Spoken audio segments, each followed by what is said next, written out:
When the Huffington Post picked 13 Bankers by James Kwak and today's guest Simon Johnson, Book of the Month for April, they pointed to some impressive numbers. From 1974 to 2006, the average amount of money it took to get elected to the House went from $56,000 to $1,250,000. And the financial sector was the top contributor to political campaigns over the last 2 decades. According to 13 Bankers, from 1998 to 2008, quote, the financial sector spent $1.7 billion on campaign contributions and $3.4 billion on lobbying. And they targeted their gifts to representatives in positions of power over financial legislation, regardless of party.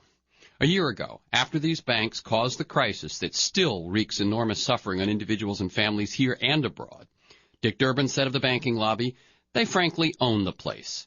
Now, as Congress debates financial reform, the money has only increased. And the authors point out it's not just the money.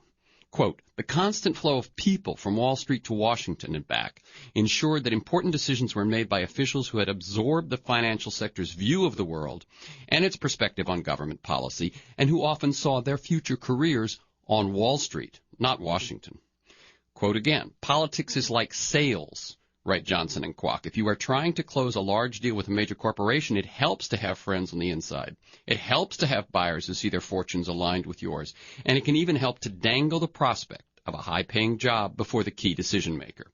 Remember, Rahm Emanuel's the one who said, Rule 1, never allow a crisis to go to waste. There are opportunities to do big things. But it's actually the very people who created the crisis that have taken advantage of it and done big things. Again, I'm quoting Simon and Kwak. In the United States, we like to think that oligarchies are a problem that other countries have, but the fact that our American oligarchy operates not by bribery or blackmail, but by the soft power of access and ideology makes it no less powerful. We have the most advanced political system in the world, but we also have its most advanced oligarchy. Simon Johnson, former chief economist of the International Monetary Fund, is currently professor of entrepreneurship at MIT's Sloan School of Management and a senior fellow at the Peterson Institute for International Economics in Washington. He's the co-author of Starting Over in Eastern Europe and co-founder of the blog site The Baseline Scenario with James Kwak, with whom he also co-authored the book 13 Bankers, The Wall Street Takeover, and the Next Financial Meltdown. Welcome, Simon Johnson. Nice with you. I like listeners to get a feel for the people behind the work and the ideas. So you're a professor of entrepreneurship at MIT's School of Business, and you were chief economist at the International Monetary Fund. How do those two roles fit together? Well, what I really am, Terence, is someone who's worked long and hard on crises, economic crises of all kinds around the world. And one of the things we found early on, so I've been doing this for more than 20 years, is that the key to recovery in many situations was entrepreneurs. It was new people doing new things. And a lot of times countries got themselves into trouble because an old structure, right, like chaebols in Korea or some very powerful families in Thailand or some oil barons in Russia, that they had just taken over, they got way too much power, they'd managed themselves and the country into disaster.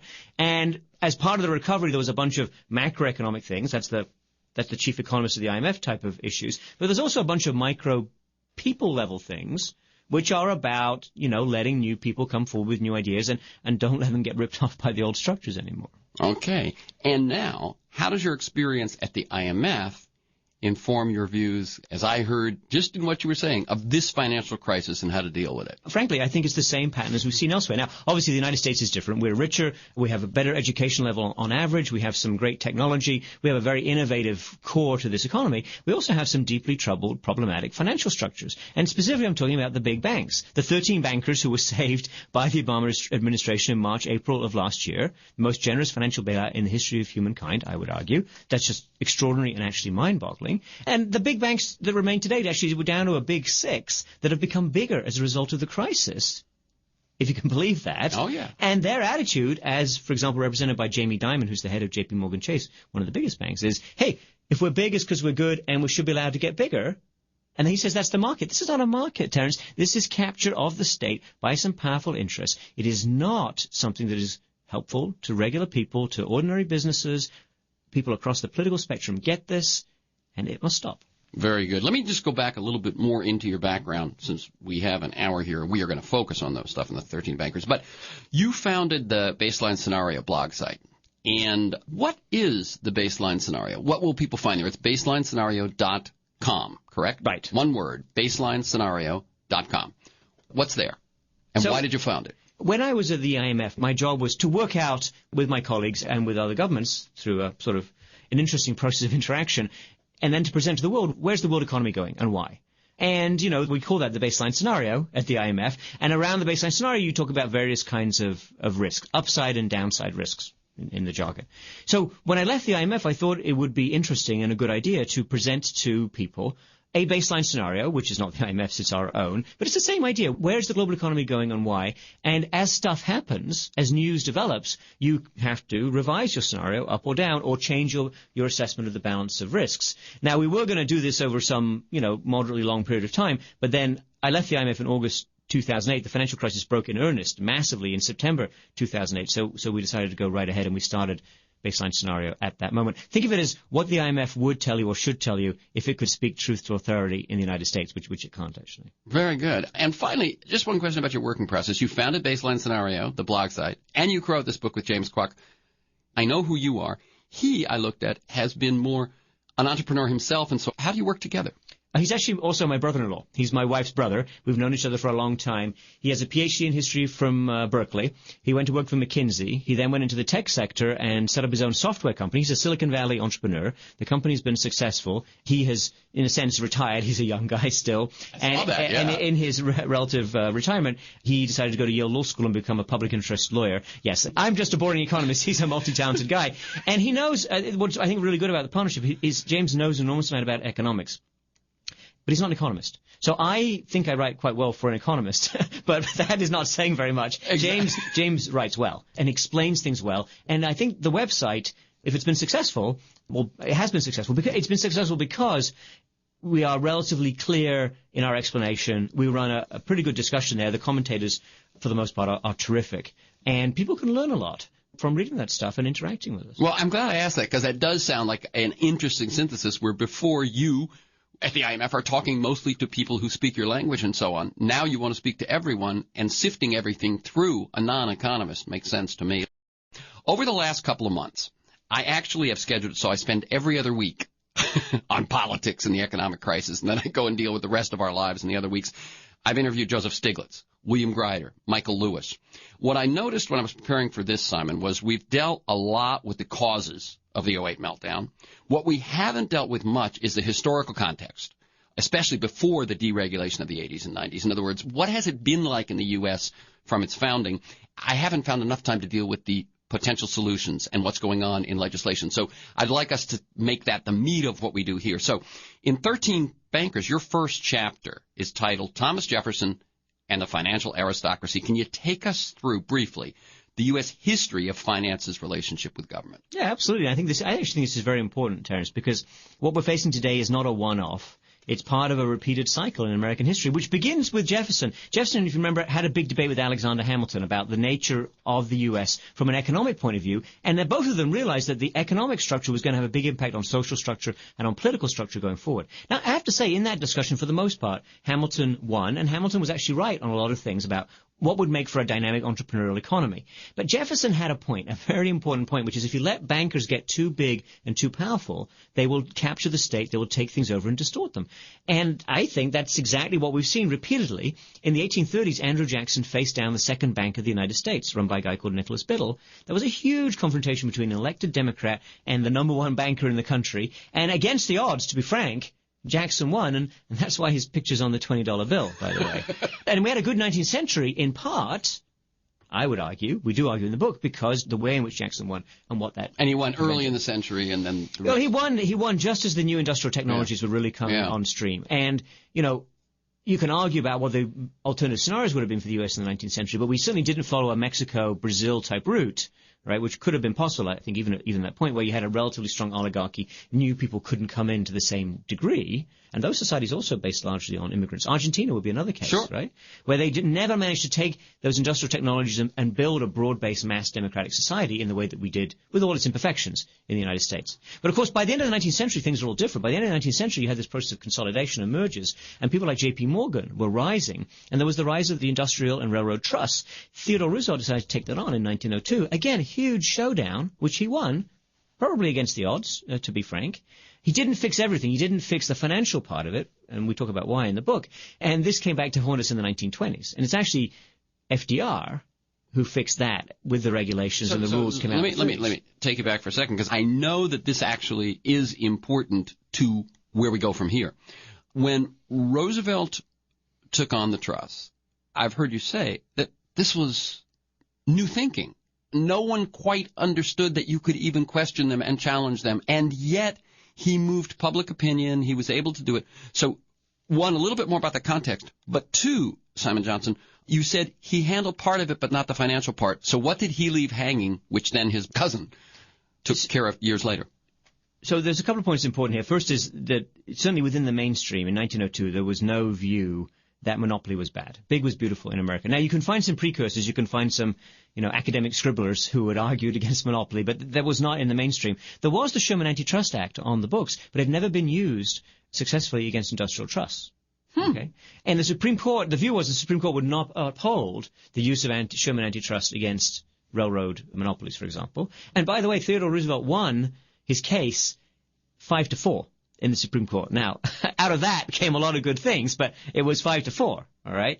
As you say, that demonstrates that the country was not converted to his way of thinking. It was a tight contest. Well, I don't think the Supreme Court necessarily reflects the mainstream consensus ever, but it is certainly true that in 1902, Roosevelt had a lot of explaining to do. By 1912, when Standard Oil was broken up, so this is after Roosevelt left office, the idea of antitrust was pretty widespread. In fact, President Taft, who was not a very dynamic figure, President of 1908, 1912, actually launched more antitrust cases than Roosevelt did because he had the momentum at that point, right? Right. Now you've established. Yeah, it was a mainstream, boring, sensible, responsible policy thing that even President Taft could do, right? So that's very important. That's a shift in the consensus. There was a weakness around that, and I would not want to exaggerate Teddy Roosevelt's ability to understand or deal with all the dimensions here, because the financial sector was not fully constrained as effectively as the industrial trusts. We ended up with this rather strange compromise of the Federal Reserve, which was founded in 1913, as a hybrid public-private institution. And it's still a hybrid, by the way, and most people don't know this. In no other serious, big, substantial, rich country that I'm aware of is the central bank anything other than a government agency. But in the United States, we still have the banks as, having joint shared control over some aspects of the Fed, all right? It's an interesting thing, and this fed into the boom of the 1920s, although I would also emphasize that the First World War, end of the First World War, when the U.S. entered, there were a lot of controls put on the U.S. economy. And there was distortions that resulted from those. Those were wartime controls. And after the war, there was a very big feeling that we should just, go back to a freer age. And this gave us the 1920s, which, of course, were wonderful when we were in them. A nice bubble to be part of. And then, yes, that's right. And then it was a catastrophic collapse, which FDR had to deal with and clean up. And so now I understand what you're saying is that Roosevelt dealt with trust, dealt with monopolies, but didn't deal fully with the financial sector. Right. Yeah. And we start the book with an epigraph from the Great Gatsby. I know for exactly this reason. Read it. I was going to bring it up.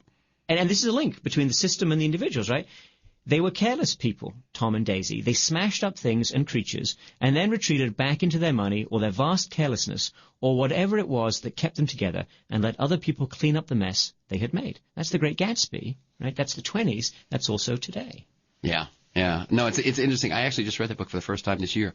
And to see that what he writes is a very small story about, 3 individuals basically, and yet you use it as the front of your book to say this is not just about 3 people. This is a bit about America. I'm Terrence McNally. I'm speaking with Simon Johnson. We're talking about the new book he's written with James Kwak, 13 Bankers, the Wall Street Takeover, and the Next Financial Meltdown. And he and Kwak also have a very vibrant and active blog site, baseline-scenario.com, where you can learn a lot more.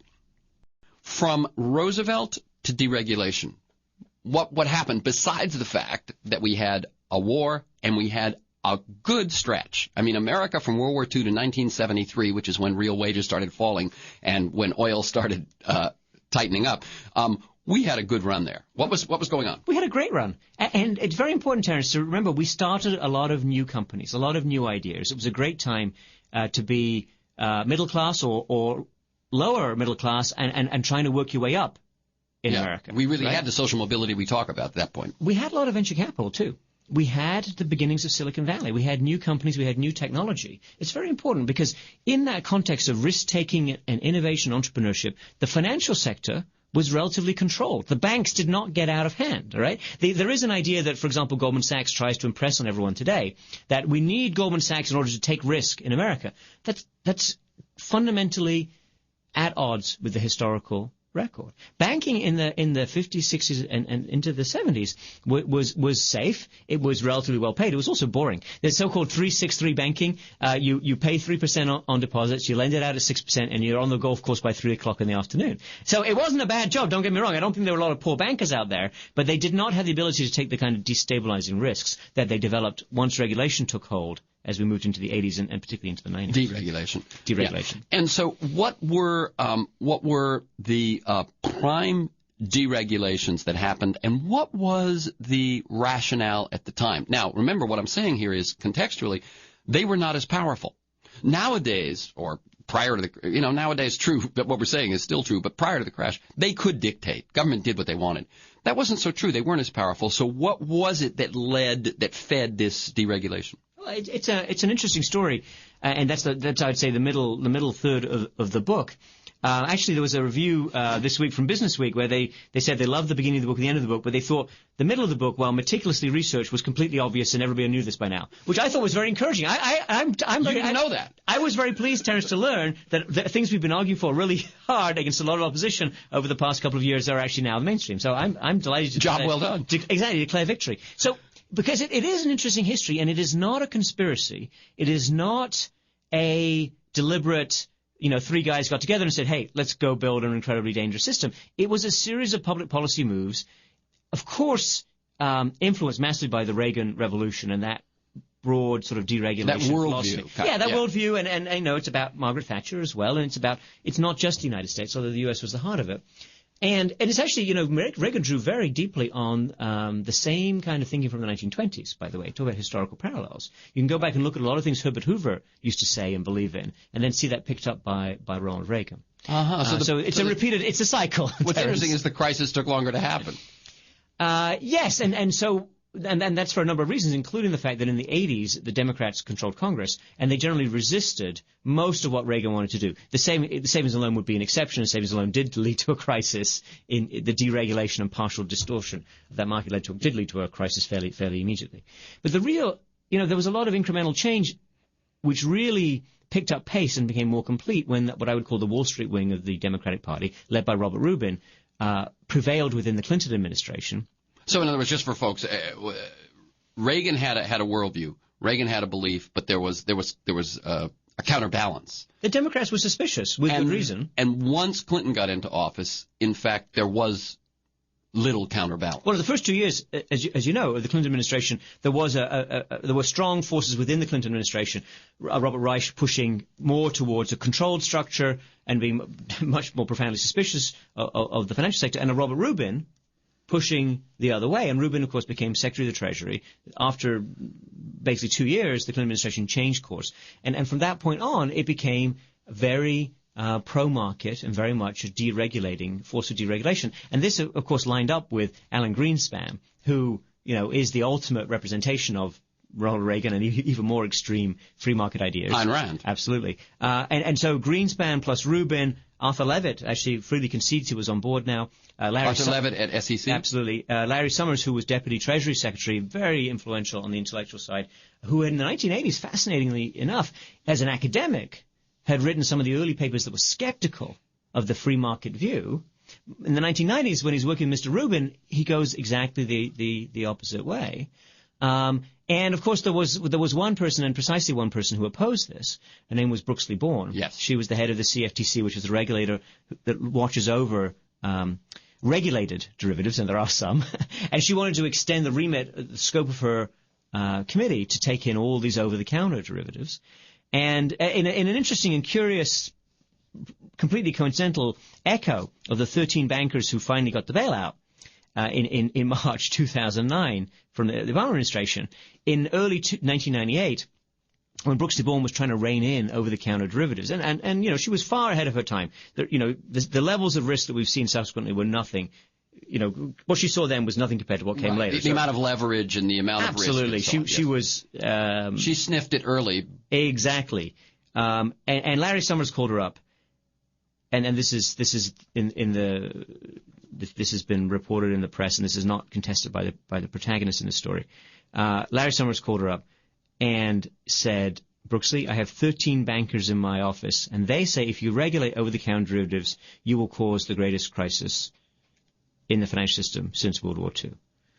So, Brooksley Bourne called this early. She called it right. She was forced out of the administration by the people who believed very strongly that more deregulation was good. Yeah, and their argument for more deregulation was that it spurs innovation, and the argument against regulation is that it stifles innovation. And was there still a belief at that point, or that these derivatives actually did lessen risk rather than raise it? Terence, there is still such a belief. Okay, I'm serious. It's very important. I live in Washington. I work on this day to day. The baseline scenario is a record of our engagement on those issues. And I talk to people on Capitol Hill. I talk to people at the top level within the administration whenever they're willing to talk. And there are still many very influential people who believe that derivatives can be and generally are used to reduce risk rather than to build risk. And look, if you want proofs, look no further than the Dodd Bill and the legislation that will probably come from the Agriculture Committee in the coming days, which will be specifically on derivatives. There is something in there called the end user exemption, which allows industrial companies, non-financial companies, to basically have whatever derivative positions they want. And this has been fought for by a lobby, partly of the non-financial sector, but honestly, the financial sector is very much behind this. And it's fundamentally dangerous. I mean, you will see many non-financial companies get into trouble as a result of derivative positions that they fundamentally do not understand. Do not understand, yeah. Your title comes from the March 27th, 2009 meeting at the White House with the heads of 13 U.S. banks, during which Obama said, quote, "My administration is the only thing between you and the pitchforks," and after which his spokesman Robert Gibbs said, "We're all in this together." Was that meeting a turning point, and what happened there? Well, that meeting was intensely symbolic, and in some senses a turning point, or a turning point not taken, because the financial system had to be saved. You can't run this economy without credit. That's I think pretty clear. Yeah, I think that's pretty clear to anyone who works on these issues. But the idea that you had to save these banks as is, without firing management, without changing boards of directors, without imposing serious permanent limits on compensation, bonuses, key staff, power structures, empires, attitudes, that's quite extraordinary. And that's very much at odds with best practice. So, again, I'm from the IMF. I've worked on crises for a long time. Actually, I worked at the IMF for about 4 years out of the last 7 years. Prior to that, I worked with other people. I worked with governments who were negotiating with the IMF. I worked with the private sector who were, trying to invest in countries that are in trouble with an eye to helping them recover, or hoping to make money as they recover. I've worked as an academic on these issues. And I can absolutely assure you that best practice never involves unconditional bailouts for the structures that got you into trouble. I mean, it wouldn't make sense, right? I mean, if your exactly. There are conditions. If your kid crashes the car, you need to figure out, was it a complete accident or was it some reckless driving? And it's your kid, right? And you think, well, then maybe we should discuss this, the conditions under which you're allowed to drive the car, the level of your training, and what kind of car you can drive. I mean, this is just common sense. Yeah. And it's also standard best practice. And that's what the U.S. Treasury in the 1990s urged upon countries to which it was lending through the IMF. And, of course, the U.S. Treasury in the 1990s was run by Mr. Rubin, Mr. Summers. So for others, conditions were necessary. For us being Rubin and his cronies, no longer necessary, according to him. Yeah, I mean, it's not the conditions. I mean, the word conditionality sets a lot of people off. The point is, do you change? Do you use the moment of crisis to change? Do you let the moment of crisis go to waste? And the other person who was very involved in the 90s in pushing countries in, broadly in this dimension, a sensible way, was, of course, Tim Geithner, who was a relatively junior member of the team, but absolutely critical member, according to all accounts. And on international. Yeah, and now he's Secretary of the Treasury, and his policies are completely at odds with what he himself recommended and pushed and worked towards for other countries in the 1990s. Yeah. You quote him, Geithner, as describing this meltdown as a 40-year flood. That's quotes. almost a natural disaster. There's at least a couple things wrong with that description, aren't there? Yes, I haven't tried to count the number of things wrong with it. The basic point, Terence, is, and this is also why we wrote the book, right? We want people to understand that what happened was not random. It was not out of the blue. There's a structure that has changed. And this is, this is not an anti-market book. It's not an anti-American book. It's trying to place our current situation in this historical context. It's actually, I think, we end up pretty optimistic. Some readers say we're too optimistic. Right. We'll talk about that. Yeah, because I think in the end, we've been through this before and we've dealt with it before as a democracy. And that's the context in which you want to place this. It is absolutely not a 40-year flood. Yeah. And it's also, it's not accidental. And you say, that whole 40-year number is off, that we have had bumps and crises, every 4 to 7. And so. Well, if we push the metaphor, what I would say, Terence, is we have regular storms. We weakened the levees. Okay? So the levees are weaker after 40 years. We may have a same type storm, or we may think the storms could get bigger. Interesting question. But the point is the levees were shown in September 2008 to have been decisively weakened. Yeah, I was thinking of Katrina. It wasn't that the storm was the worst storm. It's that. Well, that was a bad storm. It was a bad storm, and there was plenty of bad luck there. But the levees were the key. But the levees were the key. Exactly. What is the state of things in D.C. right now? And I'd like you to talk about two things. We have two tracks in play. One is the Angelides Commission, which is looking into what happened and how to fix it. And the other is, I'll call it the Dodd financial reform legislation. First of all, what's happening with the investigation? Well, there are other tracks also, Terence. There's investigations and hearings being held within the Senate by Senate 11, for example, within Homeland Security.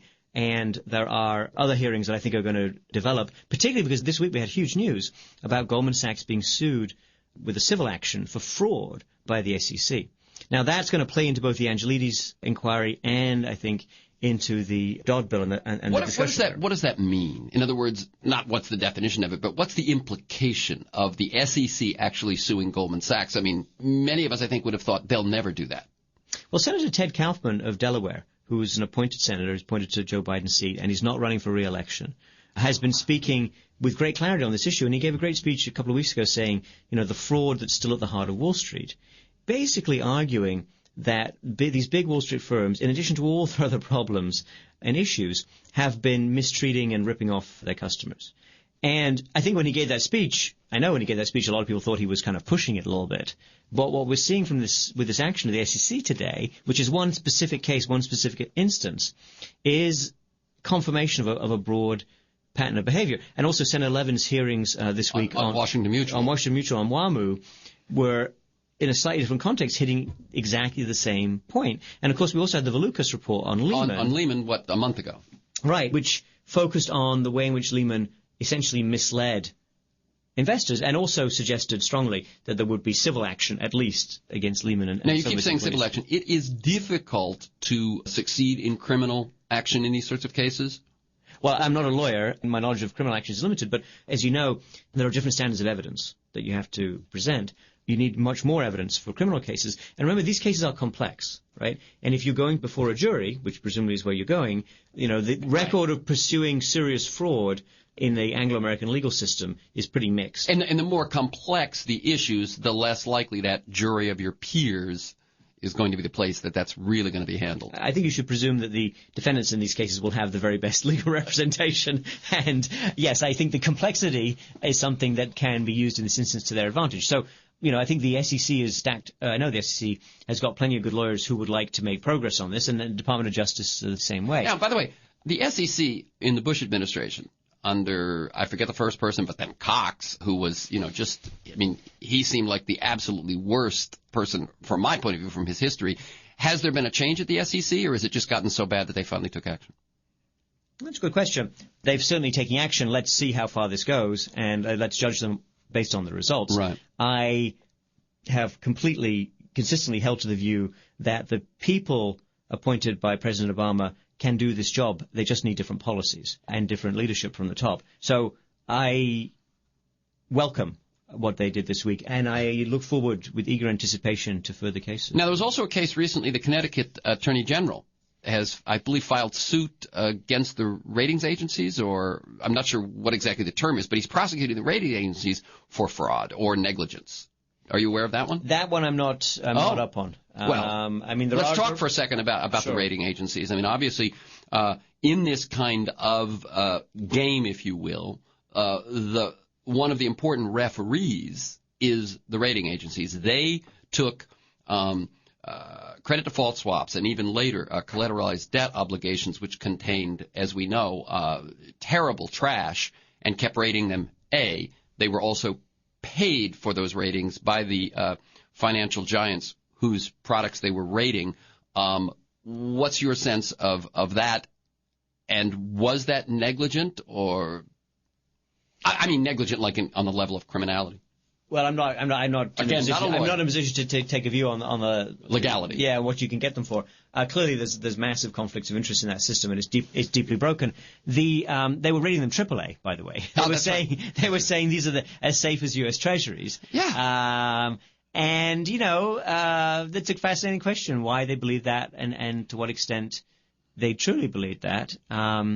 But I strongly suspect that's going to be hard to go after them in court. I think we have to revise that system. Yeah, they are taking they're defending themselves with First Amendment.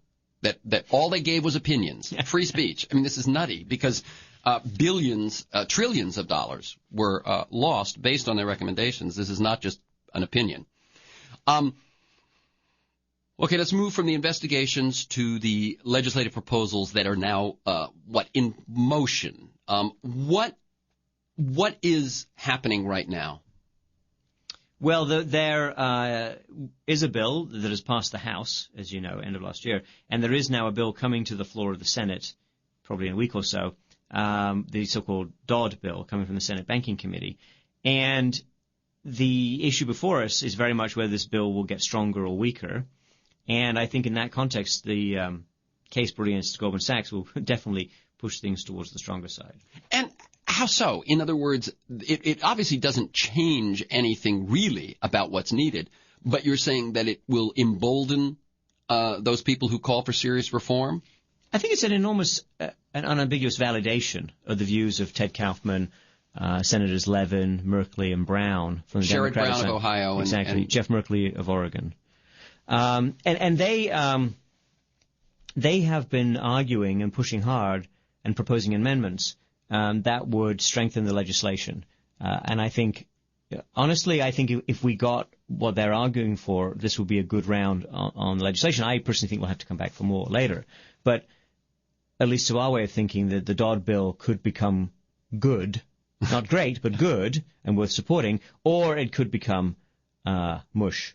Yeah. And that would be much less. And so this SEC filing seems to give you some hope that it may become better rather than worse. I think the banner headlines over the weekends around the world are going to be, Goldman Sachs accused of fraud.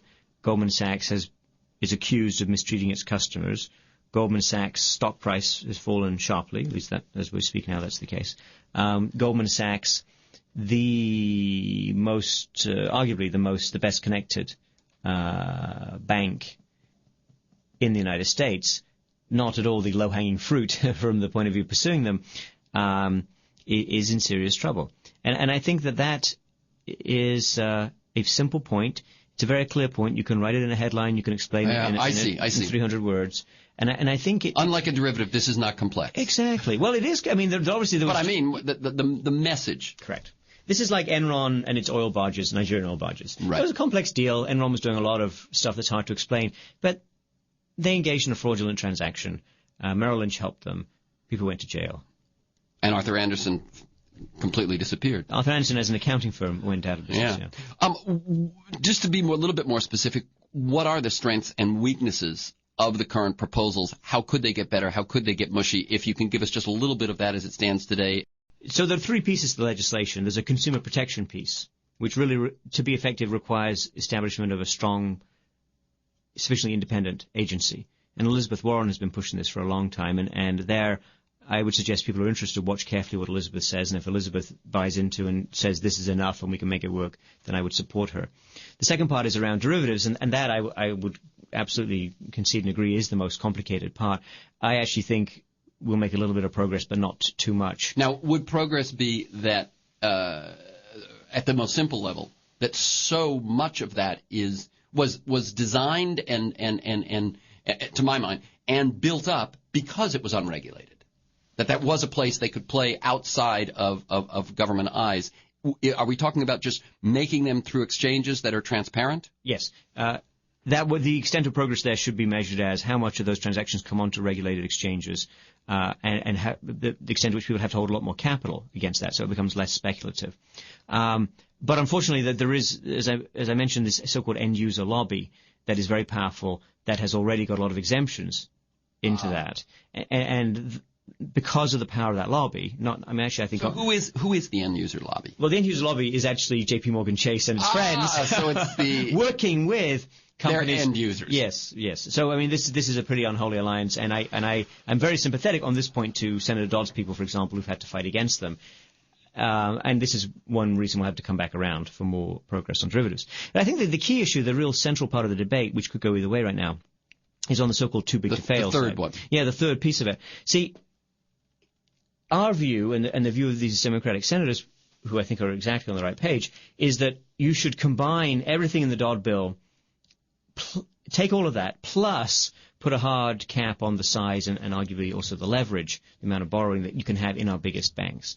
And they're the striking fact, and again, a very important reason that we wrote this book is to show people, and we go through all the evidence and we talk about all the literature from both from the academic side and from the practitioner side and from the policy side. There is no evidence of economies of scale or scope or other benefits to society from having banks bigger than $100 billion in total assets. And so people get a sense of perspective. How big are the big banks that are too big to fail? When Citigroup essentially failed in fall 2008, it was a $2.5 trillion bank. J.P. Morgan Chase today is a $2 trillion bank, and Jamie Dimon has said to his shoulders recently he'd like to get bigger because he thinks that's the outcome of a market process. But when you're at that scale, it's not about markets, it's about the government standing behind you. And I just came to you from a meeting where I talked to people who work very deeply on the bond market, and they look very carefully at the credit risk of banks, and they confirmed exactly what we say in the book and what I've been saying around the country, which is there is a implicit subsidy from the guarantee that creditors feel you have if you're J.P. Morgan Chase or Citigroup or Bank of America. So that's an unfair distortion of the market. Yeah, so people get what we're talking about here. One problem is if they're too big to fail, you will bail them out. And so that means they can take enormous risk, and we're going to be left with it. But what you're saying is in the day-to-day operations, because they are viewed as too big to fail, because they have a safety net that others do not, they get an advantage every single day when they're looking for capital? Yeah, absolutely. Their funding, all the funding that they use to run their business, the so-called wholesale funding that they get from the market, which is very, very big for these firms, is based on the market's view of the viability of these firms. And if they feel that you're so big the government will stand behind you under pressure, that's an advantage. It's an unfair advantage. It's the too big to fail advantage. And it's a form of taxpayer subsidy. You should be very clear on this. That's non-transparent, hence we're taking quite a lot of words to explain it. And it's very dangerous because it encourages firms to become even bigger. Oh, that's right. Of course. When I'm competing with you and you're a $100 billion bank and I'm a $1 trillion bank, I get an advantage. And I've heard you say 0.7 to 0.8 of a percentage point, but when we're talking billions of dollars over the course of a year, that's a lot of money. Oh, that's a huge amount of money. And that I get that advantage every single day over you. Yeah, exactly right. And it's and so of course, if I'm not quite that big, I want to get that big. And yes. If I am that big, I want to get bigger because the bigger I am, the more I get that daily advantage. Yeah, and the bigger you are, the bigger your bonus, right? Yes, of course. So there's more upside for the people running it. But the downside, Wall Street gets the upside, taxpayer gets the downside. It's a very old expression. And what it means very concretely in these circumstances is if you mess up and you fail and you run a $10 billion hedge fund, that's your problem, and your investors are going to be unhappy. And we can discuss to what extent society cares about that. Not very much would be my answer. If you run a $2 trillion bank and you get into trouble, then you're going to get some form of support or rescue or the cost. Even if we manage not to save you and your job. Right. We're still we're still going to be on the hook for a huge amount of taxpayer money. Right. How would you break up the big banks? Well, how would you handle the too big to fail question? The specific proposal that we've made, and that's actually reflected in these Senate amendments that we're expecting, or we'll see what happens when legislation comes to the floor, but our specific proposal is put a hard size cap on the size of the largest banks. And we propose 4% of GDP if you want to call yourself a boring utility-type bank, you just run the payment system, and 2% of GDP if you want to be a risky, exciting Goldman Sachs type of bank, assuming Goldman Sachs does continue forward. Now, in dollar terms, there would be a further adjustment below that size cap based on how risky you really are. So there's a piece that the regulators have to decide. I would estimate that a Goldman Sachs would come out of this no bigger than $100 billion would be the headline number. That's about 1/10 to 1/8 of its current size. You're saying if this legislation had the wallop you want. Absolutely. So Senator Brown's amendment, for example, is a hard cap of 3% of GDP, for example, and I think that's pointing in very much in the same direction. And as you point out, by the way, there is legislation, the 94 Regal-Neal Act, that limits bank size. Yeah. It's just hasn't kept up with the evolution. And I want you to mention two things here when you address that. One is in size, and two is the fact that what people thought banks did is no longer where the action is. Right. So the Regal-Neal Act had a very sensible provision in this regard. It said no bank can have more than 10% of total retail deposits in the country. Okay? So nobody could get too big economically and too big politically. But that was 1994. Since then, the big expansion of banking has not been about retail deposits. It's about so-called wholesale lending, where the banks lend to each other and find ways to increase that dimension of the credit system. And it also turns out the Regal-Neal Act had some loopholes that, compliant regulators would let you drive big things through, like Bank of America. Now, we just say, let's modernize and update the Regal-Neal Act. Right? This is radical. This is something we do.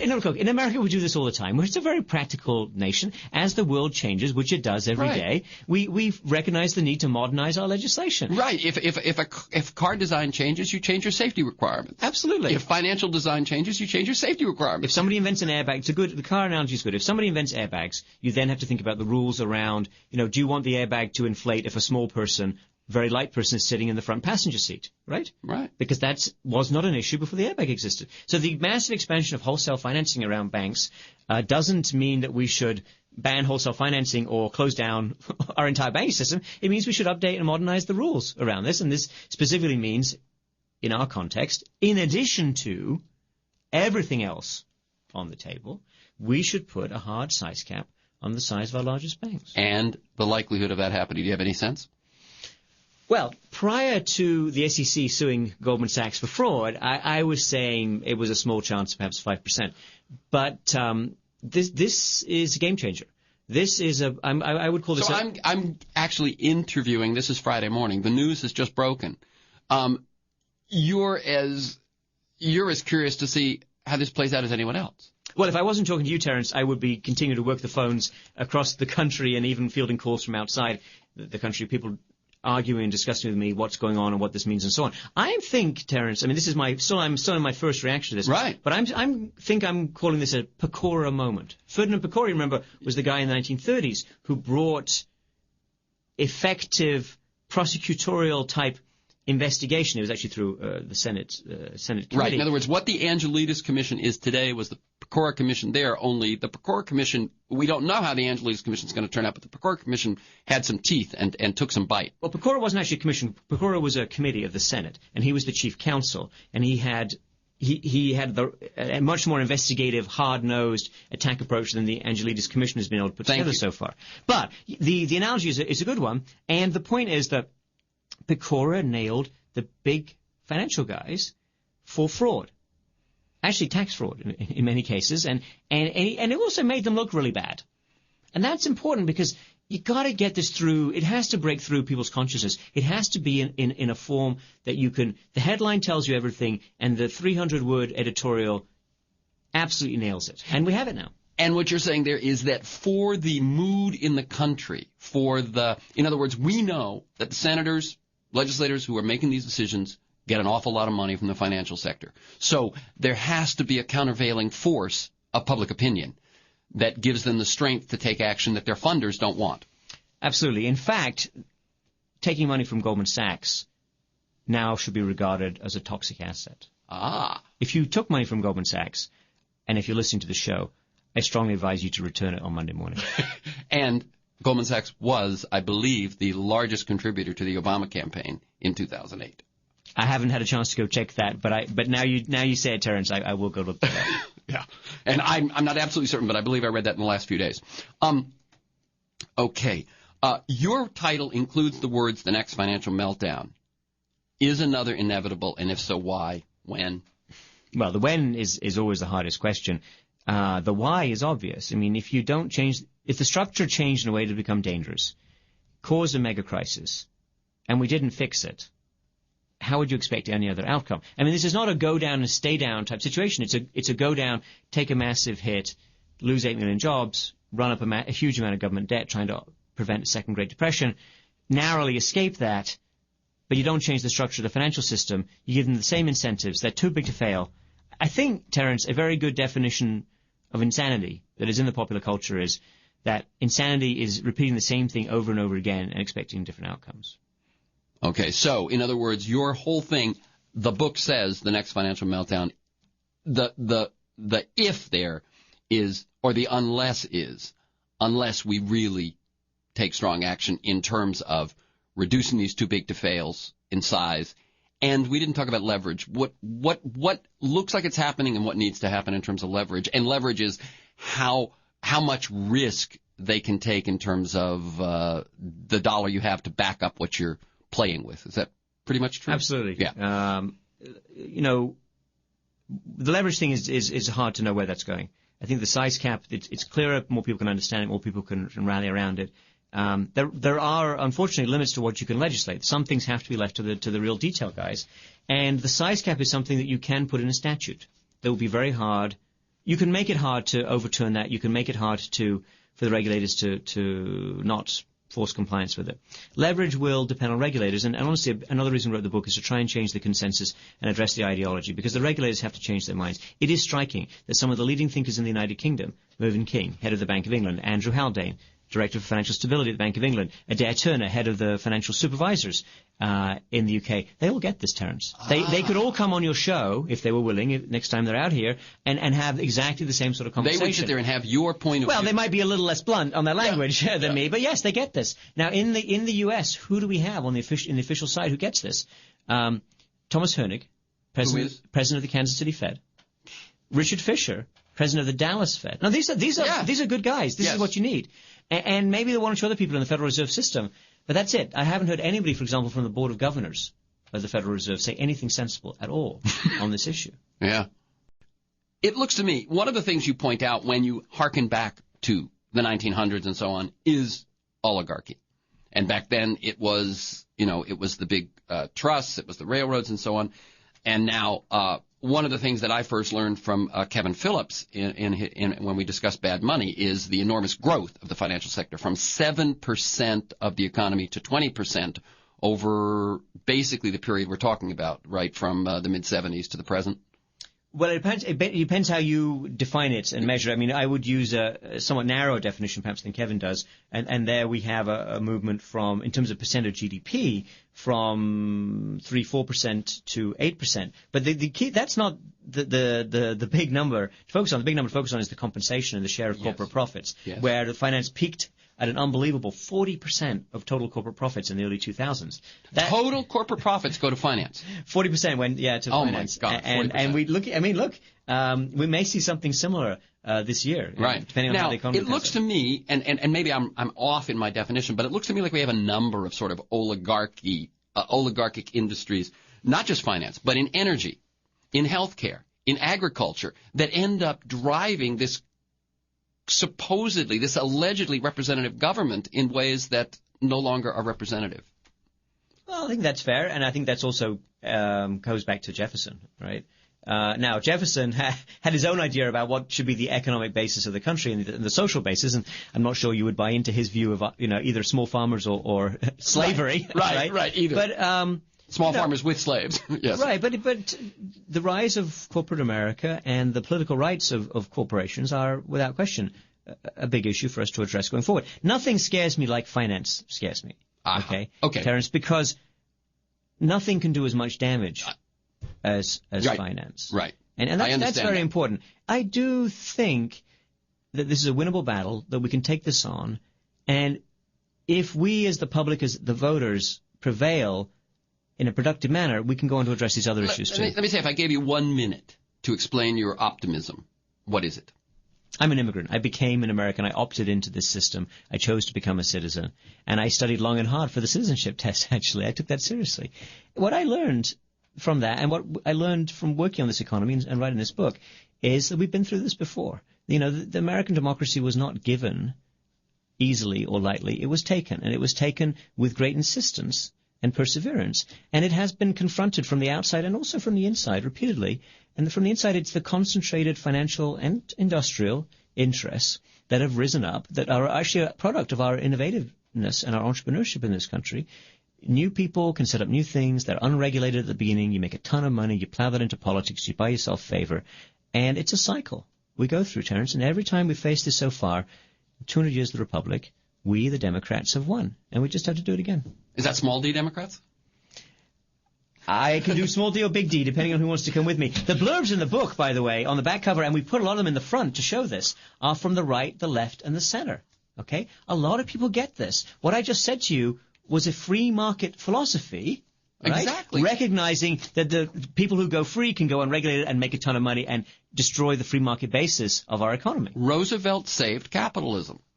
Both Roosevelts saved Both of them. Theodore Roosevelt definitely saved it from the right. I mean, he was a centrist guy, but a right-of-center guy. He was on the side of small business, small entrepreneurs, farmers, artisans, workers, against the big trusts. That's the thinking we have to take now, update, modernize, apply it to the big banks. Very good. And I will just say that the one thing I didn't get to and I'm not going to get to is, for me, public financing campaigns is essential for us to ever wrest things from the power of finance or any of those other large industries. So again, the book is 13 Bankers, The Wall Street Takeover, The Next Financial Meltdown. The website is baselinescenario.com.